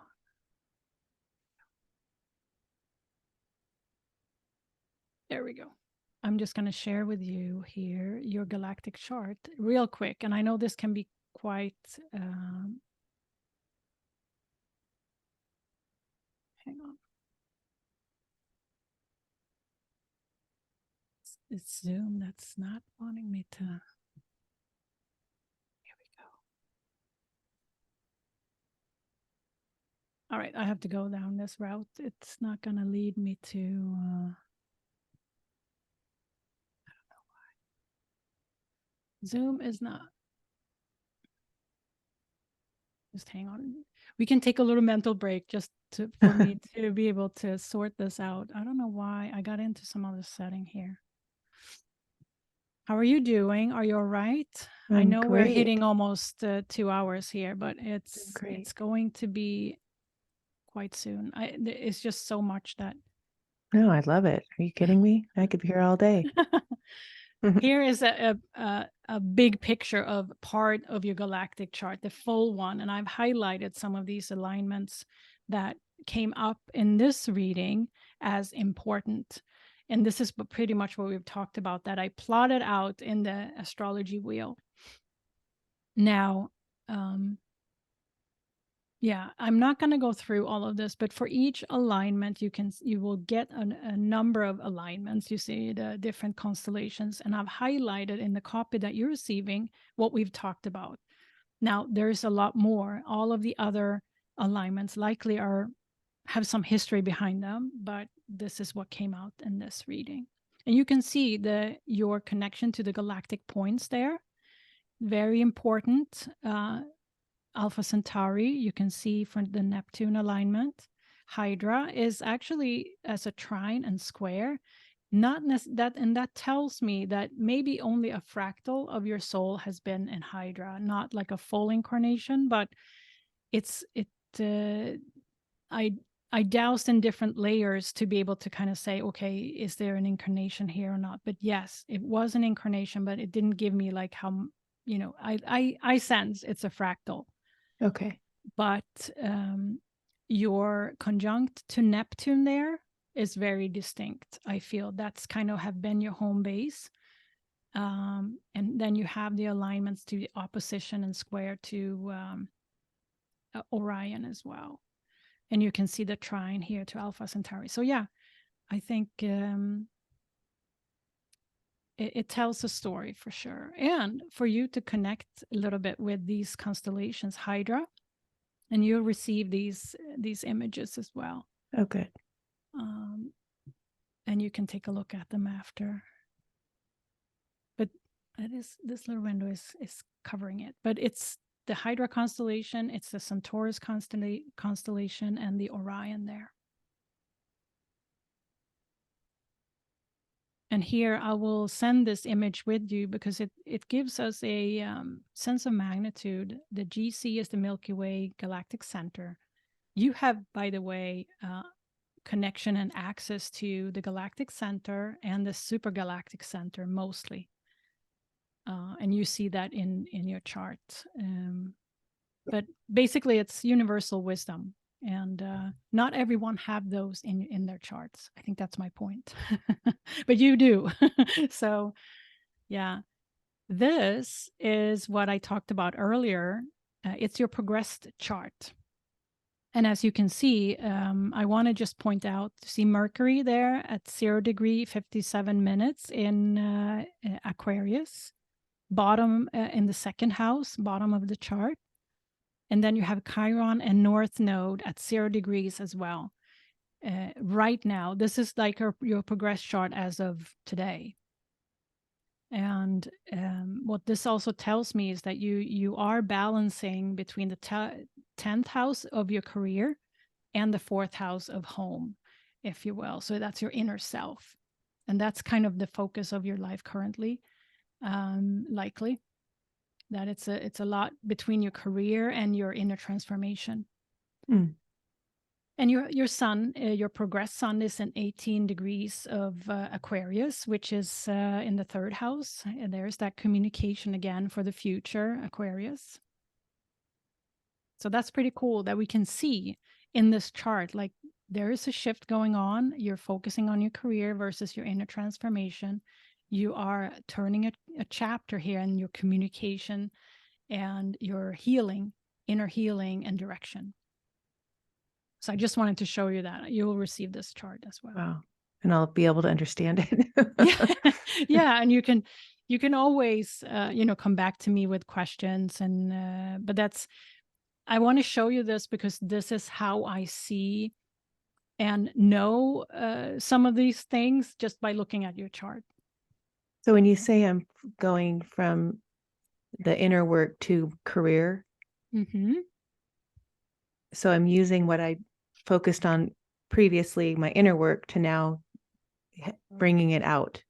Yes, well said. Oh, yes. good. Okay. Because if you look at what planets and points are, let's say in the 10th house of career, is Pluto, Uranus, Jupiter, and your moon. And what does that mean? Pluto, Uranus, and Jupiter. Jupiter is the expander, right? So if you feel that your career is currently expanding, that's right on time. Jupiter is the expander. Pluto and Uranus are your ancient, wise grandmother energy, right? You're bringing that out in your career right now. And the Okay. moon is your emotional world, like your inner self, if you will. It's the unseen within you, and you are right there in the career, bringing it from the heart. And in Libra and Virgo, that's covering kind of your 10th house. It is about bringing your healer self out in a way, along with that Libra of balance. Hmm. And if you look at the opposite there, you have Pisces and Aries covering the 4th house. You have Chiron, North Node, part of Fortune, and your Venus looks like. And, we haven't talked about part of Fortune, but that's where the Hydra alignment is. And part of Fortune is a kind of a calculated point where you feel as happiest. It's like the fortuna, the good luck, the all of it, right? And it sits right there with your North Node and Chiron. That tells me that it's not only divine timing, but whatever you do in terms of trusting your direction in life right now, leading you to this inner transformation and trusting that, but not only heal wounds, Chiron, but it will take you in the direction you need to go. And it's like reward time, part of Fortune, right? So isn't that beautiful how Yes. it's like you can see it right there, but it, after a number of hours in your energy, it's just like I don't even have to look at the chart, but I know it. But when I go look at your chart, there it is. Huh. Awesome, right? Wow. So that's pretty cool. All of this, you see, the red lines is the opportunity for balancing. The blue lines is where energy flows naturally. And you have Mars, you see at your ascendant there, the AC, you have Mars and Neptune. You are asked to lead with your spirituality, like your connection, your natural psychic ability that you have. Trust your intuition, right? And Mars there, it's the go time. Oh, cool. And 24 of Scorpio, which your ascendant is at right now, it's aligned to Beta Centauri, also Centaurus constellation. Beta Centauri is like that you're asked to, it's of unconditional love. So it's like it's so beautiful the way this chart looks like. This is your energy now today. Okay. Wow. And yeah, it's just really beautiful. Okay. And those arrows there before you close this out. So the GC. Oh, here. Yes. Yeah. So the here is, this image is purely to show you the magnitude of these black holes, and is to show you that the Milky Way galactic center is part of the supergalactic center, which is part of the great attractor. So it's just like different, it's like a staircase in terms of these black holes. The Milky Way is kind of small compared to the SGC, which is the supergalactic center, which is smaller than the great attractor, right? So it's just to show you how the driver of the universe, known to this day. There's a bigger one actually, not on this chart, but you have in your chart alignments to the galactic center and the supergalactic center, if I'm not mistaken, also the great attractor. And not everyone has alignments to this, because I see it as universal wisdom, like it's the way the universe goes around, and you have access to that, which is super cool. And those are the black holes you're talking about. Yes. Yes. Okay. And you can call it almost like the Akashic records too, because there's no separation. Everything is just energy, right? Right. So that can be the same thing as well. At least that's how I view it. Right. I know everyone is defining this differently. I know we're at 2 hours. I just have a small little sliver of information around your earthly incarnations as well, because you were curious about that. So are you okay? Oh, I'm good. Spend another minute or so. Yes. Are you kidding? Yeah. Oh, so going back to prior to coming to Earth for the first time, your soul resided in Hydra Alphard, in the eighth dimension, sixth density, as an higher etheric. And that's how I see your soul have been operating. And I think also that's why you have fractals potentially in multiple places in the universe, is that you have really been operating as an higher etheric. There's non-physical forms, there are physical forms even in the universe, out in other planets and so on, but your soul is very naturally a higher etheric, which means that it's non-physical, right? And you have Okay. been constantly up in the, because I have you as a 8 dimension and 9-dimensional being, right? Or soul. So which means that you have not many times descended to lower frequencies or lower dimensions, if you will. Hmm. So coming to Earth is definitely a shift. Right. And your first incarnation on Earth, I looked into that, was around 400 BC. It was, if you look at the era, there is the Persian Empire era, but 400 BC was that time era is your first incarnation on Earth. And you incarnated as a 6-dimensional elemental. What does that mean? And I'm not surprised, because if you are of an angelic, higher etheric nature as a soul, it is a tall order to come down to a human form in the 3rd dimension. Oh, So right. you chose to kind of come in as an elemental, if you will. I don't know if you resonate with elementals or, what that means to you, but No, what think does that mean? think like, fairies. Right. Uh, Maybe, I don't know, unicorn came up, but Okay. it's that type of unseen Right. being at a very high, like humanoids can't see it because it's so high vibrating, right? Right. But you chose a location on Earth, in the continent of Asia. Oh, And I'm not surprised, because if you are associated also energetically with Hydra, um, many energetics are very similar to, let's say, India, the Asian okay. part of the world there.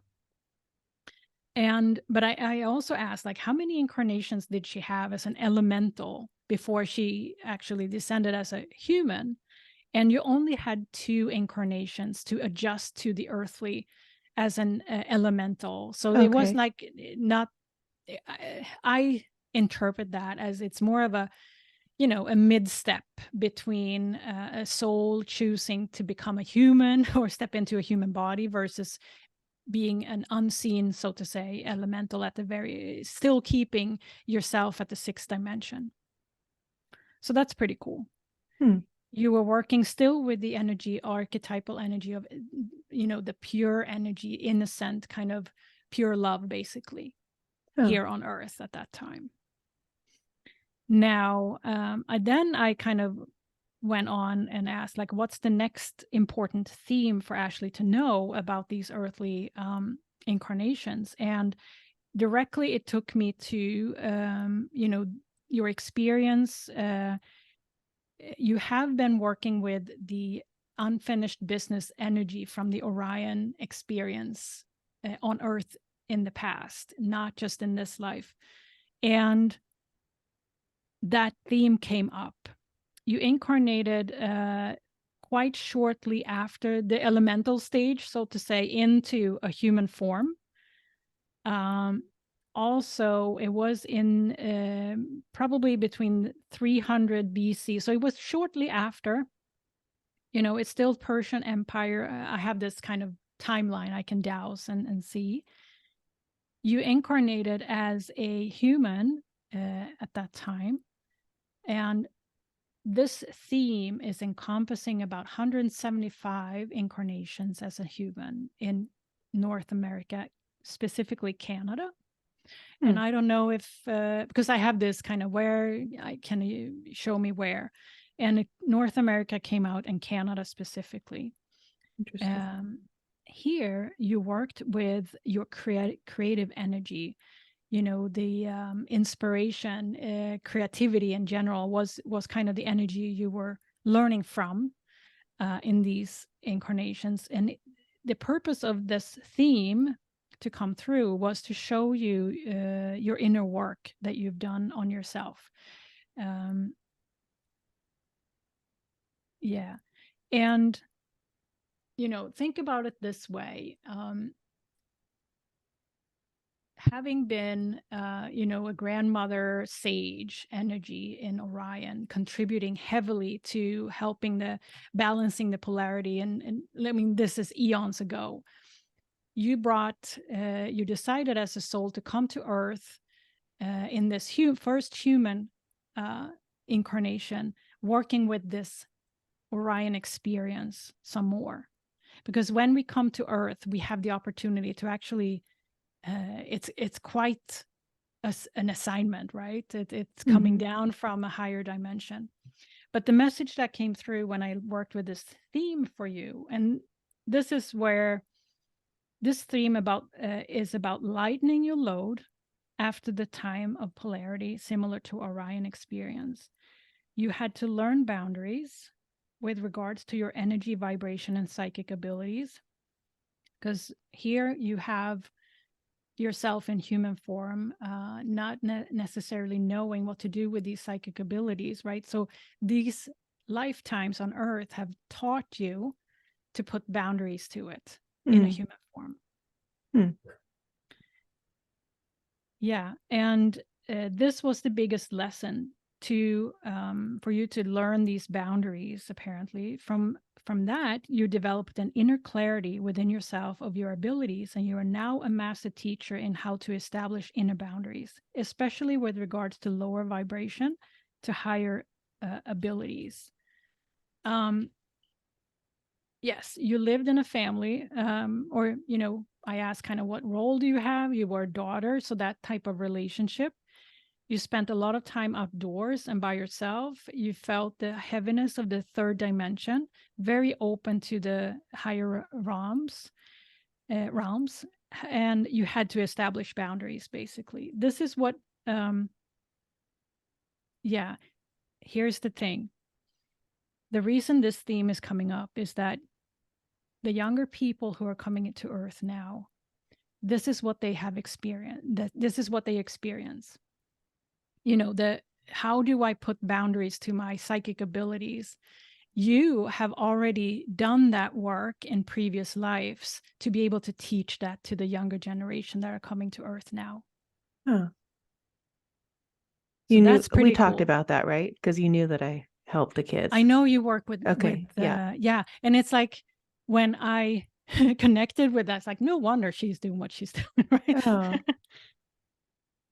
Yeah. And here again, in this life, you're receiving justice for the work you did at this time for yourself in this earthly life, because you did a big, heavy load of work, bringing energy from Orion down to Earth, this BC kind of 175 lifetimes. The work you did on yourself, on your soul at that time, you get rewards for now. Okay. In this life. So that's pretty cool. Like that link was showing itself. So you are here to, if you talk about purpose in this life, it is to really embody this teacher role, right? Communicating and showing others how to establish energetic boundaries with regards to their abilities, which you can probably argue you are doing in your work now. So if you're looking at that direction, it's pretty spot on. Wow.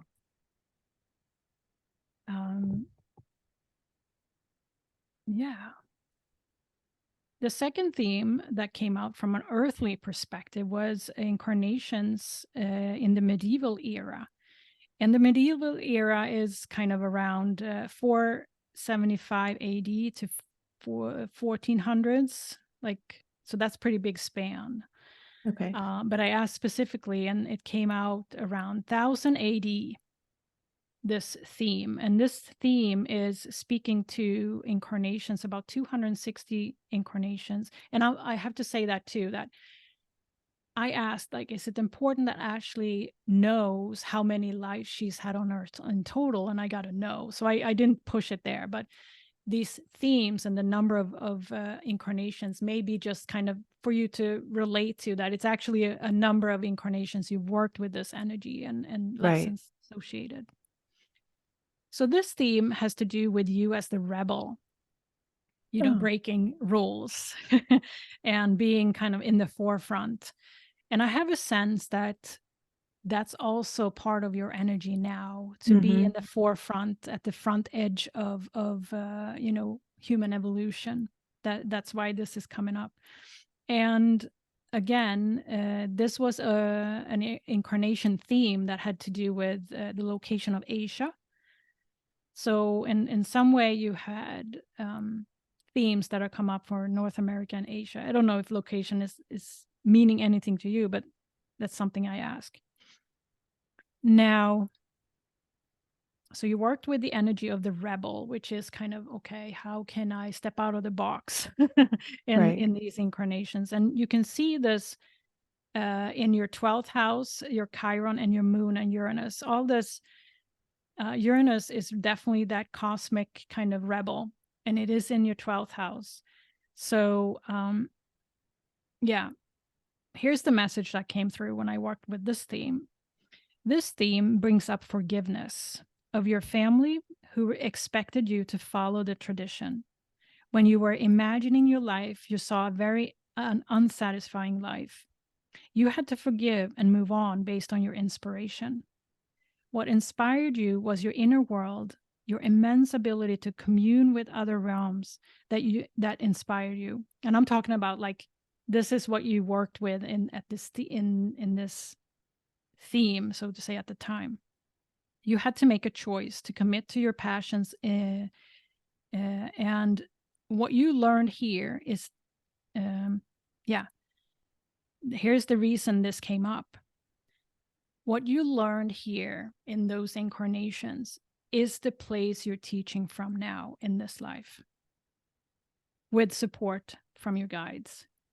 So that tells me that part of your soul contract is to be the rebel, is to push limits and bring in perhaps, all these natural talents of healing that you come in with. Let's say the sound healing that comes back to me again, but any other healing modality. And healing, the term healing is going to, change as we go. It's going to, it's going to evolve in terms of what we consider healing. It might be all these kind of things. And what comes to me is that you are, what you learned here from these incarnations is really what you're bringing forward. And again, there's nothing you need to learn more than trusting your inspiration. It's going to lead you to where you need to be. Trust that passion. Here we go again, Hydra. That's your Hydra link to that life force, that passion, that Shakti, that solar plexus that drives you forward. Trust that. Because this reading is here to connect you with bringing that out even more, like that passion that makes you kind of wake up in the morning, right? Right. Because it is that place, from that place you're teaching. Right. In fulfilling your mission in this life. And that's pretty cool that we can kind of trace it back to incarnations back in the 1000 AD, in the medieval era. And so you have been working with that energy, and it's like the learning you did there. Because also there's a reward time for you. That part of fortune really close to your sun now. It's like it's time for you to receive the reward and the justice, Huh. which means the balancing, right? Right. Of the work you have done in the past as a soul. Huh. Oh, I know this is a lot. This is a lot to take in. This Oh, is it's so good. probably yeah, this is what came through for this reading. And yeah, I just have to summarize and say that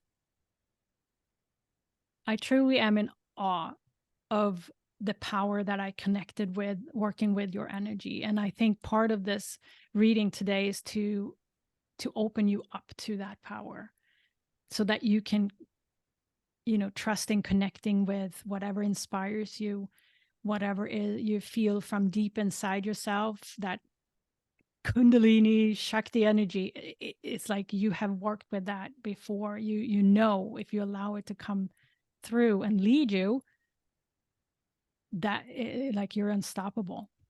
Hmm. And it has to do with bringing that self-love in and work from the heart, right? And allowing yourself to really trust that and see yourself in that light, right? That bigger self. Right. Yeah. And there's a big mission for you, because I saw, always collective, like it very important for you to speak to groups, right? And that collective karma that you have, there is a mission for you to kind of make a bigger impact to many people. I Hmm. definitely can see that. And yeah. Any other reflections? As I know this is a lot to soak in, you will receive a copy, but as you can see, here's your full galactic Oh chart. my It's like gosh. 8 pages long. Wow. And Amazing. of course, there's more to uncover within here. But this is what came through as the most important based on your priorities, Right. and my Amazing. intention. Wow. You are amazing. Oh, thank you. Mm. I just love doing this work. I know. Well, you can tell Yeah, too. thank you. Yeah, it definitely comes through that way for sure. Wow. So let's go back to what you wanted to get out of this reading today, because I wrote it down. Papers. And see if I did. Where did I put the note? Oh, do I need to? And I'm just pulling from memory here, but it was really to get validation about your direction, purpose, let's say, Mm-hmm. but also where you some of the connections you've had galactically, and home bases, if you will, or soul connections that may have been important. Anything else that I forgot to No, address? I don't think you could have forgotten anything in that time. Oh my gosh, I can't wait to listen to it again and just ingest it more and remember what you said at the beginning. That was so good. Great. Thank you, Great, thank great, you. great. Yeah, I know there's a lot to soak in, so I'm not gonna, I'm not gonna keep you longer, but it feels complete for now. Yes, for sure. So what you will receive from me, maybe 24, 48 hours, is an email with some follow-up links, like all your charts as well. And if you feel called kind of later on to dig deeper, you can use some of the links that I've collected for you. Okay. And but take time to integrate this. I know we will see each other on Monday, so you Yes. get the weekend to kind of Right. yeah, I'll try to get that email to you as soon as maybe even tomorrow morning or something, so that you can have yeah, at least And your you'll charts and you'll to send me this recording I too. will send you this recording Okay. ASAP. Yes. Okay, good. And it will And come through WeTransfer, so it's not from my email, but it will come. You will see there's a file you can download for it. I think it's for 7 days. It's going to be quite a big file, but Yeah. I'll But try to get the follow-up real quick so that you have it for Monday. okay, good. Because, but there's, can you download it as a Zoom? Can you share it as a Zoom link? That's a good question. I did record it to my computer now. So what I should have done then is Oh, the iCloud. Yeah. I should have done it to the cloud. So unfortunately, I don't know if I can upload it to the Zoom cloud without having it recorded there. I should have known. I should have asked you. But what it will be, I think it will still ask you to download it right from Zoom, or no? Let me see what I can do. I can look Okay. into it to see, but You, worst you case, still I'll might send be you. able to, but yeah. But I know when I Yeah. have to do the podcast, I do it to the cloud. And then you get links from there and you keep it there. Is that what you do? You I keep it keep on? it, well, I put it to the podcast and then my YouTube channel. I just throw them in there from the Zoom link. Yeah, and you just keep it in the Zoom cloud, if you Yeah. will. Okay, yeah. No, so I do it differently. I kind of just single it out as a separate file. I don't store it in Zoom. I have another storing system that I use, but it's just, yeah. Yeah. But if you Anyway, can share the Zoom link, that would be amazing because I would love yeah, to watch it because I'm yeah. going to Let me. share it with everybody. So just Oh be my gosh. ready. I As will soon as see we if I. get off, I'm going to be calling everybody. So just I'm serious. I told you I can sell Oh, I ice to love it. Eskimos, but it's going to be you're going to be getting calls, I'm sure, Oh, sooner than you I think. can't wait to have a conversation with you about this on Monday. Yeah, me It's too. gonna I be can't wait awesome. either. But yes, I would love a video. Yes, I will see what I can do. If I can place it on my Okay. cloud, I will. Otherwise, you'll see it WeTransfer. Okay. All Perfect. right. Thank you. Thank you. Thank you so much, Thank Ashley. you. I'll Big see you hug. Monday. Yes, you See you too. Monday. All right. Bye. Bye.